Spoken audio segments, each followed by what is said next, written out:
protest over investigators are also going door to door and looking for additional. This is like a really special place for us. An edge, a little bit. You know, every Follow time today's top stories and breaking news by downloading the. You're going to see some. The entire National Guard situation is setting up a showdown with California's government. Imagine walking through the heart of Los Angeles, the city of glamour and red carpets, only to find yourself in a neighborhood where rules don't exist, where violence is as common as traffic on Hollywood Boulevard. A place where going in might mean not coming out the same, or never coming out at all. What is Skid Row really hiding? The neighborhood where crime rates are double the national average. Today, you'll find out. Inside the most violent neighborhood of Los Angeles, reality looks nothing like the glossy tourist brochures or the Hollywood movies. Here, there are no mansions with infinity pools or red carpet walks. What dominates is the constant sound of sirens, screams breaking the night, and suspicious glances exchanged on every corner. We're talking about Skid Row, the heart of social collapse in America's most glamorous city, a place where the crime rate is 100% higher than the national average, and where violence is no longer an accident but a daily routine.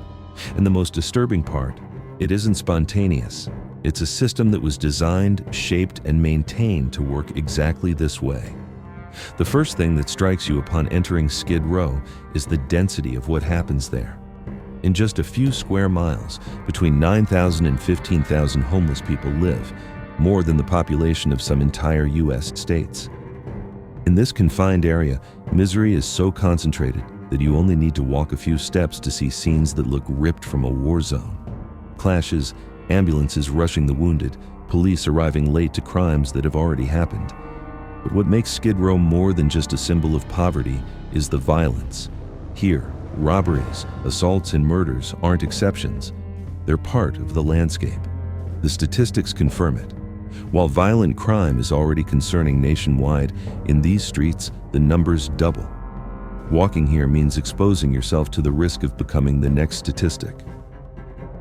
What most people don't know is that Skid Row didn't appear out of nowhere. It was a political and economic decision. Since the late 19th century, Los Angeles authorities began drawing a map where misery would have a designated space. Working-class neighborhoods, single-room hotels, places for temporary laborers to live without bothering elite areas. Even then, they thought in terms of containment, better to concentrate poverty in one quadrant than leave it scattered. Decades later, in the 1970s, when the U.S. shut down most of its mental institutions without preparing an alternative plan, thousands of people with severe illnesses ended up on the streets. And where did they find a refuge? In Skid Row, because that's where the basic services, improvised shelters, and hot soup were. From that moment, the area became a trap that never stopped expanding. Over the years, another lethal ingredient was added to the equation: drugs. First crack in the 80s, then meth, now fentanyl, and its increasingly dangerous mixes. In Skid Row, you don't have to look hard, just a few steps, and you'll see a deal happening in broad daylight. The price is laughably low, cheaper than fast food, and the demand is endless. The most alarming part is that this market isn't improvised. We're not talking about a few small-time dealers, but networks directly connected to the most powerful Mexican cartels. From the ports of Long Beach and Los Angeles, tons of drugs enter each year, and a significant share ends up in these streets. Here, the homeless aren't just consumers. Many are recruited as distributors, used as disposable pawns in a criminal chain that turns Skid Row into an open-air drug supermarket. And the worst part? Police know it. But the judicial system makes arrests almost pointless. With overloaded courts, lack of jail space, and immediate release policies, most detainees are back on the streets within hours. Impunity has become the rule. The same happens with violence. Weapons circulate easily, and turf wars over corners happen weekly. If one dealer invades another's territory, the response is usually a shooting or a stabbing. Many cases don't even get reported because victims don't trust authorities or simply vanish. For Skid Row residents, fear is daily life. Not a night goes by without hearing fights, gunshots, or cries for help. And although crime rates are officially recorded as double the national average, the numbers don't capture the reality because most crimes are never reported. This turns Skid Row into an almost autonomous territory, a kind of legal vacuum where the state doesn't rule and where those who control drugs, violence, and desperation impose the rules. But how can such a place exist in the middle of a city that prides itself as the capital of film, innovation, and wealth? The uncomfortable answer: because it's convenient. Every year, Los Angeles spends hundreds of millions of dollars on homelessness programs, and yet nothing changes. The question many ask is, where does that money go? The answer points to a business few dare to name: the poverty industry. Organizations, consultants, and executives who receive massive budgets but spend most of it on salaries, offices, and bureaucracy, not real solutions. The bigger the crisis, the more funds they get. The more violent the situation, the more contracts are signed. Solving the problem would mean shutting off the tap, and no one in that circle wants that to happen.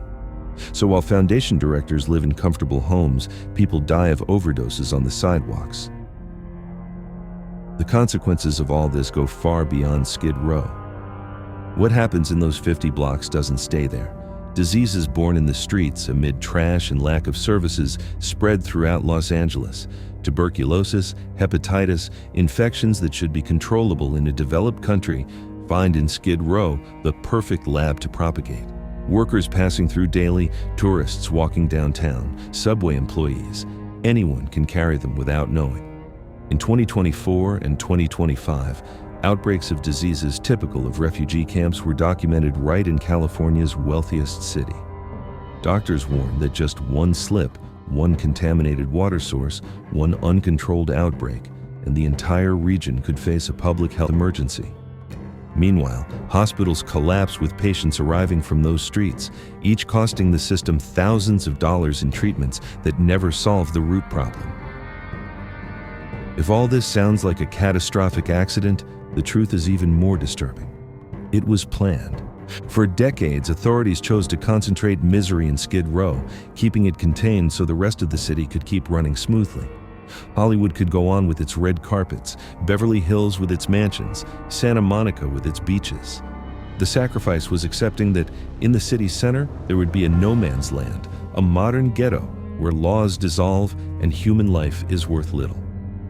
It's no coincidence that while other neighborhoods get urban renewals and million-dollar projects, Skid Row looks the same as 20 years ago.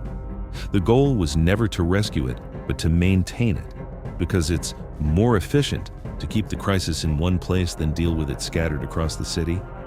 And what's most disturbing is that the violence defining Skid Row isn't just a symptom, it's also a control mechanism. Those who survive there quickly learn the rules. Don't walk certain streets at certain times. Don't look the wrong people in the eye. Don't have anything of value visible. It's a system of unwritten laws that protects those who control the territory. Outsiders, volunteers, even journalists become easy targets if they don't respect those dynamics. And still, day after day, hundreds of people end up here, pushed by impossible housing markets, addictions, untreated mental illness. Once inside, leaving is almost impossible. Lack of direction blocks access to jobs, lack of jobs blocks access to housing, and violence makes every attempted progress a life or death risk. Faced with this reality, Los Angeles repeats the same old script: programs, promises, housing-first policies that look good on paper but prove unworkable in practice.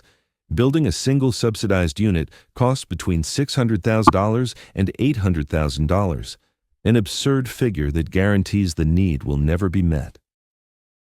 Meanwhile, models in other cities like Houston show that combining real help with clear rules and consequences reduces homelessness by more than 60%. Europe offers similar examples. But in Los Angeles, political, economic, and corporate interests prefer to keep the machinery running. Every dollar spent on Skid Row feeds a network of beneficiaries that has little to do with those sleeping on the sidewalks. And so we come to the end of this video. If you enjoyed it, I invite you to give us a like so we can keep making more videos like this. Don't forget to subscribe and turn on the notification bell so you don't miss any of our new content. I wish you a great day. See you next time.